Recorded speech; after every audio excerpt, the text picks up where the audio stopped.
Hello guys, मैं सोहन सिंह अपने YouTube channel dear maths पर आप सभी लोगों का हार्दिक स्वागत करता हूं। आज मैं आपके सामने एक टॉपिक, छोटा सा टॉपिक है। वैसे आप सभी लोग जो मैथ पढ़ते हैं वो सभी जानते होंगे। एक हमारे पास मिलता है शब्द पाई, पी आई पाई, और उसका संकेत होता है कुछ इस तरीके से। ठीक है, जैसा आपने देखा होगा वकील की टाई में इस तरीके का एक चिन्ह लगा हुआ होता है ना, तो इस तरीके से एक चिन्ह होता है जिसे हम कहते हैं पाई। ये जो पाई होता है ये सिर्फ एक अल्फ़ाबेट है ग्रीक भाषा का। ठीक है, जिस तरह हमारे पास अल्फ़ाबेट होते हैं ABCD, जिस तरह हमारे पास हिंदी के अल्फ़ाबेट हैं यानी कि हिंदी की वर्णमाला है। ठीक है, उसमें अलग अलग अक्षरों को अलग अलग प्रदर्शित किया जाता है। इसी तरह ग्रीक भाषा का अपना एक अलग शब्दावली है यानी कि अल्फ़ाबेट्स है। उन अल्फ़ाबेट्स में 16वें नंबर पर अगर आप उन अल्फ़ाबेट को देखेंगे तो उन अल्फ़ाबेट्स में 16वें नंबर पर जो आता है अल्फ़ाबेट वो होता है पाई। सिर्फ इतनी सी इसकी पहचान है। जिस तरह हमारे पास ABCD जब हम अल्फ़ाबेट पढ़ते हैं उसमें 16वें नंबर पर आता है P फॉर पैरट। इसी तरह उस अल्फ़ाबेट की जो काउंटिंग होती है, अगर आप अपने गिनती में गिनेंगे तो 16वें नंबर पर आपके पास आएगा पाई।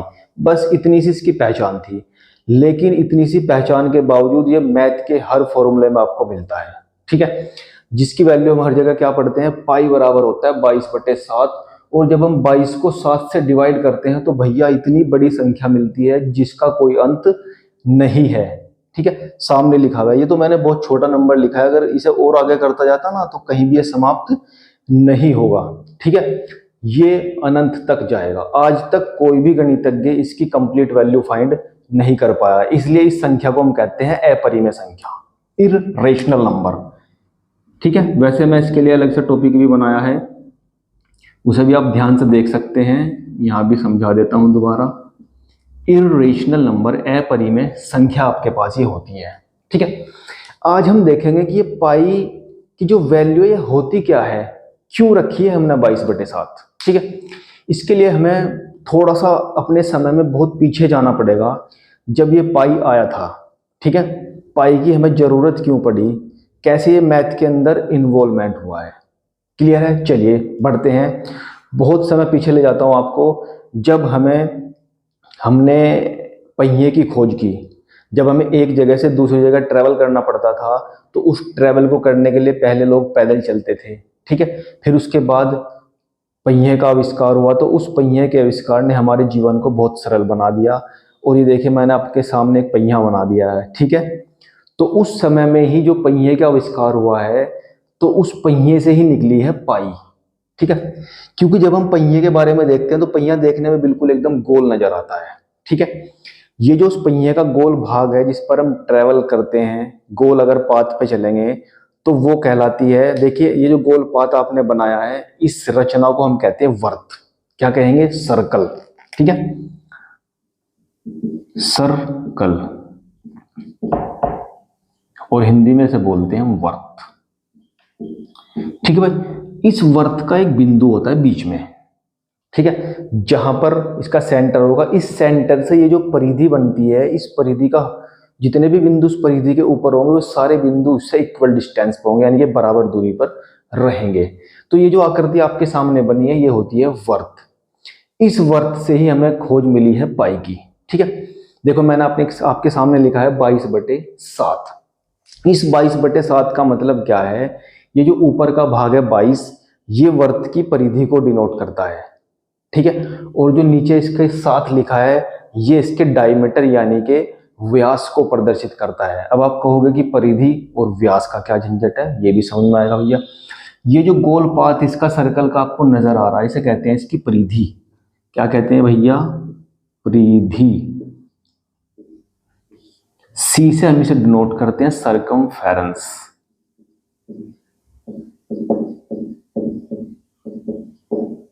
ठीक है जी, सी से डिनोट करेंगे। और दूसरी चीज होती है व्यास, जिसे हम डी से डिनोट करते हैं और बोलते हैं इसे डायामीटर। डायामीटर। ठीक है जी, तो गणितज्ञों ने देखा कि हमारे पास पहिए अलग अलग साइज के होते हैं, कोई अलग छोटे साइज का, कोई बड़े साइज का, कुछ उससे बड़े साइज का। तो उन्होंने उसमें एक कॉमन चीज नजर आई कि पहिया यानी कि गोल चीज किसी भी साइज की है, जैसे आपके पास होता है किसी डिब्बे का ढक्कन ले लीजिए, आप जो चकले बेलन से रोटी बनाते हैं उसका चकला ले लीजिए, ठीक है, एक छोटा सा पैसा ले लीजिए, जो सिक्का होता है, सब गोल होते हैं भैया। तो गोल टाइप की आकृति कुछ भी उठा लीजिए, गणितज्ञ ने क्या नोट किया कि अगर हम उसकी परिधि को उसके व्यास से डिवाइड करते हैं, उसकी परिधि को उसके व्यास से डिवाइड करते हैं, यानी कि परिधि को डिवाइड करते हैं व्यास से, सी अपॉन डी, तो हर बार उन्हें कांस्टेंट नंबर मिल रहा था, कांस्टेंट नंबर उसे मिल रहा था हर बार, चाहे किसी भी साइज का वो गोल चीज ले रहा है, अगर उसने उसकी परिधि को उसके व्यास से डिवाइड किया है, ठीक है, व्यास, देखिए परिधि मैंने आपको बताया जो गोल पाथ होता है उसे उसकी परिधि कहते हैं, जिसे हम परिमाप भी कहते हैं, और व्यास होता है ये वाली लाइन जो उसके केंद्र से होकर जाएगी और इस वर्त को दो बराबर भागों में बांट देगी, एक ऐसी रेखा जो इस वर्त को दो बराबर भागों में काटेगी वो कहलाएगा इसका व्यास, ठीक है। परिधि यानी कि इसका परिमाप, ठीक है, बाहर की माप को कहते हैं परिमाप, और सर्कल के लिए इस परिमाप को अलग नाम से जाना जाता है जिसे हम कहते हैं परिधि। क्लियर है? चलिए, तो गणितज्ञों ने क्या नोटिस किया कि अगर हम किसी भी गोल चीज की परिधि को उसके व्यास से डिवाइड कर रहे हैं तो डिवाइड करने पर हमेशा एक सेम नंबर मिल रहा है, हमें हर जगह एक सेम नंबर मिल रहा है, और वो नंबर क्या था भैया, ये जो आपके सामने लिखा गया है। आप चाहो तो अपने घर में भी इस छोटे से एक्सपेरिमेंट को कर सकते हैं, एक ढक्कन लीजिए, डिब्बे का गोल डिब्बा होता है उसका ढक्कन निकाल लीजिए, उस ढक्कन के चारों तरफ की माप को माप लीजिए, चारों तरफ की माप को माप लीजिए, जो क्या बन जाएगी उसकी परिधि, और फिर उसके व्यास को मापिए और उसकी परिधि को उसके व्यास से डिवाइड कीजिए, कैलकुलेटर उठाइए मोबाइल में, और जो भी माप आपने दोनों में ली है उसकी परिधि को उसके व्यास से डिवाइड कीजिए, और डिवाइड करने के बाद आप क्या पाओगे कि आपको ये वाला नंबर मिलेगा, और ये वाला नंबर किसके इक्वल होता है, 22/7, 22/7 ही मिलना है आपको हर एक केस में। अगर आप किसी भी साइज के वर्त की परिधि को उसके व्यास से डिवाइड करेंगे तो आपको हर एक केस में 22/7 ही मिलना है, यानी कि एक कांस्टेंट नंबर आपको मिलेगा, ठीक है। तो C अपॉन डी आपको एक कांस्टेंट नंबर मिल गया, तो फिर गणितज्ञों के सामने ये बात आई कि भैया जब ये कांस्टेंट है तो इसे एक फिक्स चीज मान लेते हैं, तो बस वो फिक्स चीज इन्होंने मान ली पाई। क्या मान ली भैया? पाई।